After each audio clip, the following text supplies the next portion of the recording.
आकाश की तरफ देखोगे, सुबह भी आकाश की लालिमा होती है और सांझ भी आकाश की लालिमा होती है। जब सूरज उगता है तो भी आकाश लाल हो जाता है और जब सूरज डूबता है तो भी आकाश लाल हो जाया करता है। सुबह प्रातःकाल पक्षियों का कलरव सुनाई देता है तो सांझ भी कलरव सुनाई देता है। फर्क इतना होता है कि सुबह की लाली उठाने का काम करती है और शाम की लाली सुलाने का काम किया करती है। और सुबह के पक्षियों का कलरव जो हुआ करता है वह घोंसलों को छोड़कर बाहर निकलने का होता है और शाम का जो कलरव होता है वह घर वापस लौटने का कलरव होता है। ध्यान रखें, सुबह सुबह पक्षी चहचहाते हैं, कलरव करते हैं, आकाश में पंख फैलाते हैं। ऐसा लगता है सुबह सुबह उन्हें देखो कि जैसे बड़े महोत्सव में शामिल होने के लिए जा रहे हो। पक्षियों के जीवन में कितना आनंद है, कितना संगीत है। पक्षियों के जीवन में प्रातःकाल इतना आनंद हुआ करता है।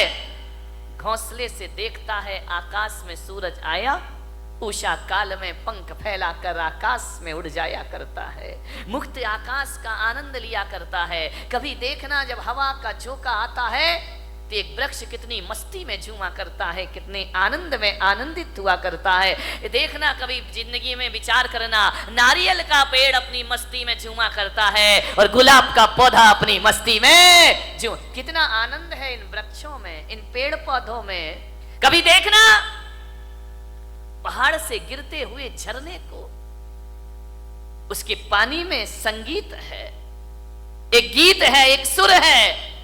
बड़े संगीत के साथ पानी झरना बनकर के धरती पर गिरा करता है। बड़ा आनंद है।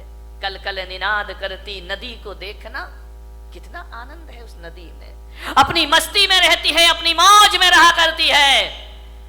चिड़िया आनंदित है, पशु पक्षी आनंदित है।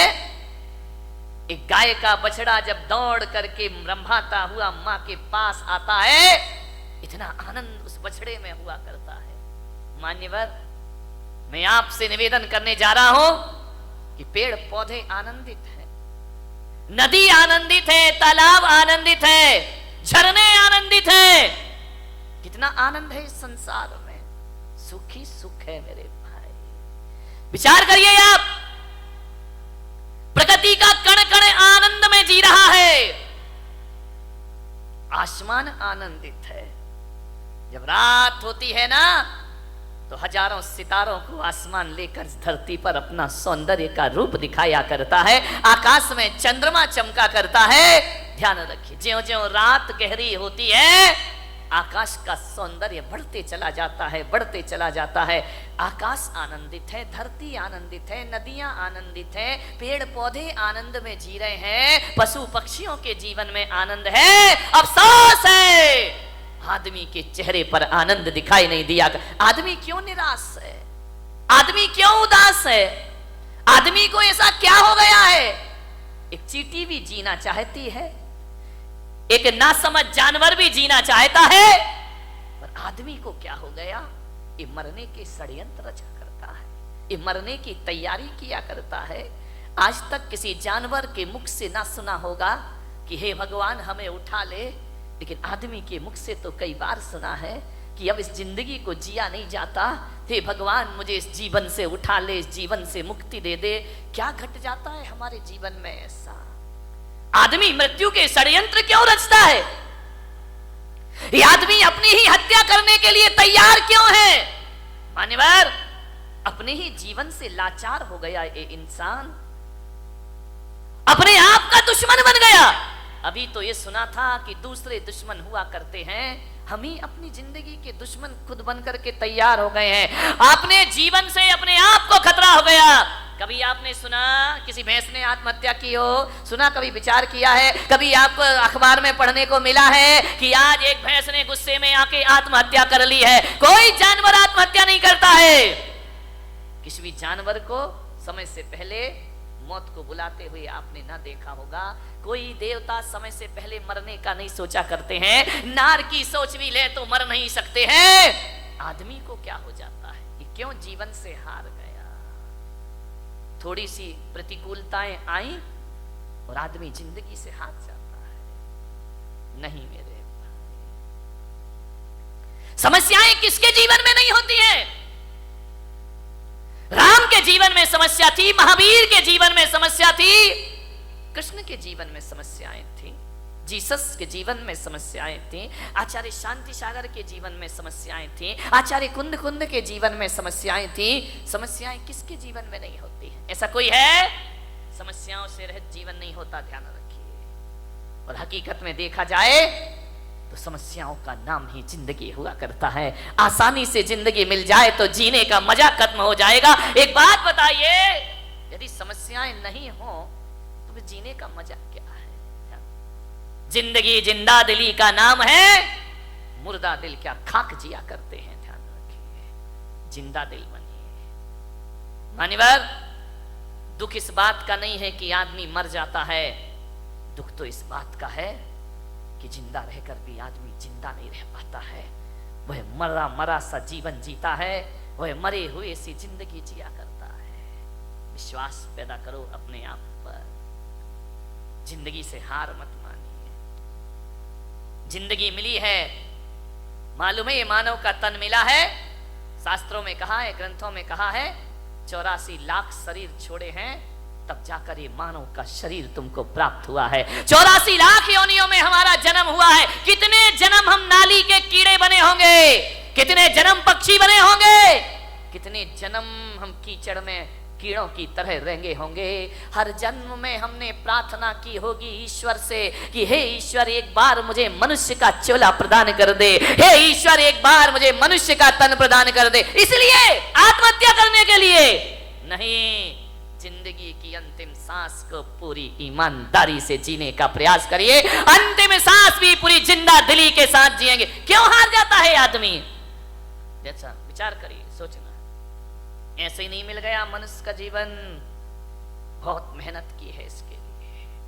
मनुष्य का जीवन मिला, ऊंचा कुल मिला, अच्छी खानदान मिली, दिमाग मिला, बुद्धि मिला, शरीर मिला, फिर भी इस जिंदगी से हाथ धोते हो आप लोग। अब तो घबरा के कहते हैं कि मर जाएंगे, अब तो घबरा के कहते हैं कि मर जाएंगे। और मरकर भी घबरा गए तो फिर बताओ अब किधर जाएंगे? दूसरा हमारे पास कोई रास्ता है नहीं। जिंदगी मिली है, अच्छे से जियो, तरीके से जियो, सलीके से जियो। बहुत कम जीवन मिला है, इसे उदासियों में मत गुजारिए। जिंदगी भीख में नहीं मिलती, जिंदगी बढ़ के छीनी जाती है। जिंदगी भीख में नहीं मिलती, जिंदगी बढ़ के छीनी जाती है। अपना हक संग दिल जमाने से छीन पाओ तो कोई बात बने। सर झुकाने से कुछ नहीं होगा, सर उठाओ तो कोई बात बने। पोंछ करे अश्क अपनी आंखों के, मुस्कुराओ तो कोई बात बने। मुस्कुराओ तो कोई बात बने। उदास मत जियो, जिंदगी को बड़े आनंद के साथ जीने का प्रयास करो।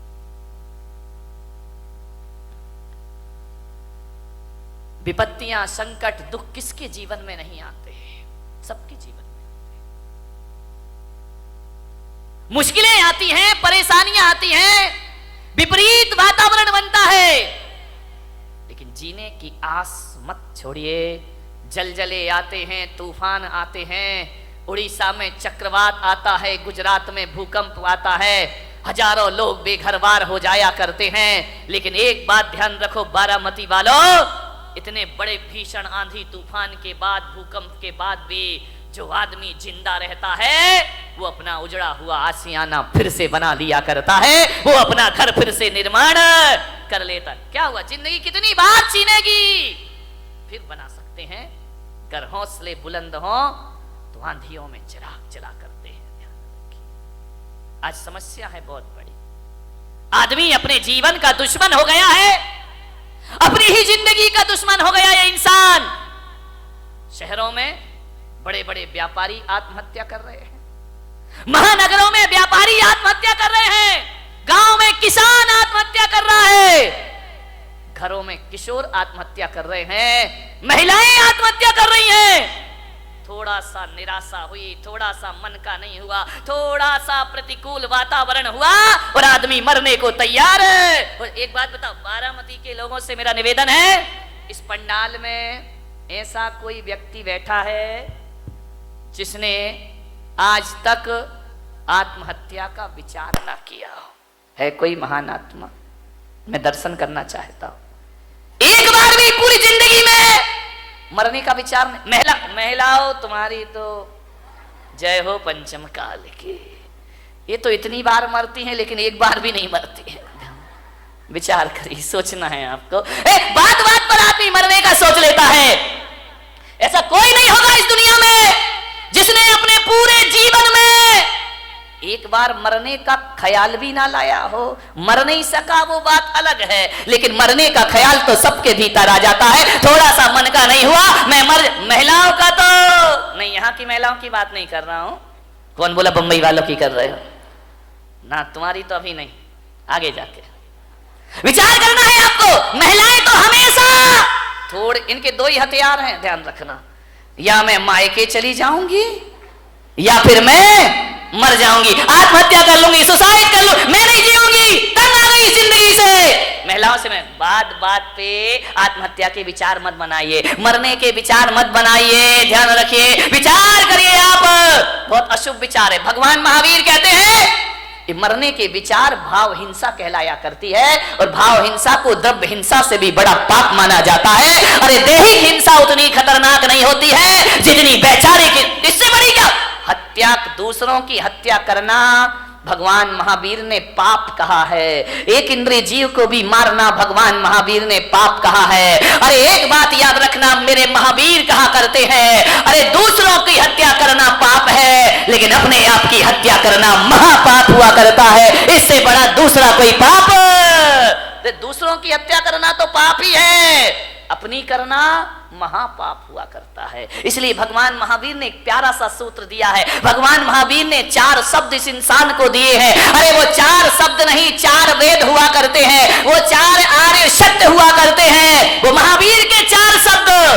ध्यान रखना, इनसे बड़ा ना कोई आगम होता है, ना शास्त्र होता है, ना पुराण होता है। महावीर ने इस दुनिया को केवल 4 शब्द दिए हैं। महावीर ने इतना ही कहा है, इस मानव जीवन को सफल करना है तो 4 सत्य में जियो। वो 4 सत्य है, वो 4 वेद है, वो चारों धाम की यात्रा है। वो 4 शब्द इस धरती को दिए, जियो और जीने दो। इससे बड़ा कोई धर्म ग्रंथ नहीं हुआ करता है, इससे बड़ा कोई शास्त्र नहीं हुआ करता है, इससे बड़ा कोई आगम नहीं हुआ करता है। न वेद है, न पुराण है, न कुरान है। 4 शब्द में उन्होंने अपनी पूरी देशना को समाहित कर दिया। 4 शब्द में पूरे दर्शन को रख दिया भगवान महावीर ने। ऐसे दार्शनिक हुए, उन्हें ज्यादा बोलने की जरूरत नहीं पड़ी। भगवान महावीर से पूछा गया कि आप बताइए एक सेंटेंस में धर्म का सार क्या है?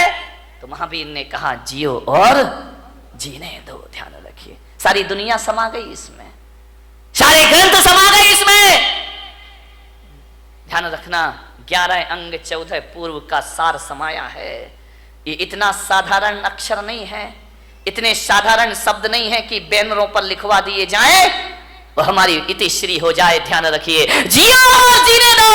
भगवान महावीर ने सबसे पहले कहा है जियो, ध्यान रखना, उसके बाद जीने दो। मैंने कहा ऐसा क्यों कहा है?